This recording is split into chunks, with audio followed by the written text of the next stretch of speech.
হলো আমরা UBI রিটায়ারিজ association থেকে আমরা বছরে একটা বার্ষিক সাধারণ সভা 3 বছর পরে পরে আমাদের অনুষ্ঠান হয় কনফারেন্স।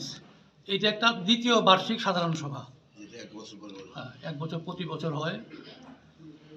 এখানে আমরা অনেক কাজের মধ্যে আমাদের কার্যবিবরণী সব করার পরে আমরা বিশেষ করে 4 জন কৃতি গুণীজনকে আমরা সম্বর্ধনা দিচ্ছি।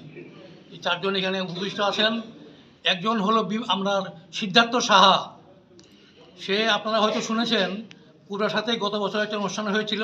সে হাতের কাজ মানে কাগজ কেটে বিভিন্ন কাজ হ্যাঁ করে এটা করে সে গিনিস বইয়ে তার নাম উঠেছে। আর দ্বিতীয় এখানে আছে বিমলেন্দ্র চক্রবর্তী, যে কবি সাহিত্যিক আপনারা জানেন, তাকে আমরা সম্বর্ধনা করব। আমাদের রিটায়ার্ড মেম্বার আছেন একজন বিভু ভট্টাচার্য নাট্যকার, আমাদের সহকর্মী মেম্বার। আরেকজন আছেন আমাদের সহকর্মীর ওয়াইফ শিখা গুপ্তা। উনি যোগাসন প্রতিযোগিতায় এখনও পার্টিসিপেট করেন। ওনার বয়স 60-এর কাছাকাছি। ত্রিপুরা থেকে পার্টিসিপেট করে গত বছর আপনার দুর্গাপুরে গিয়েছিল, তার আগের বছর গেছিল কোথায় গিয়েছিল, পন্ডিচেরিতে।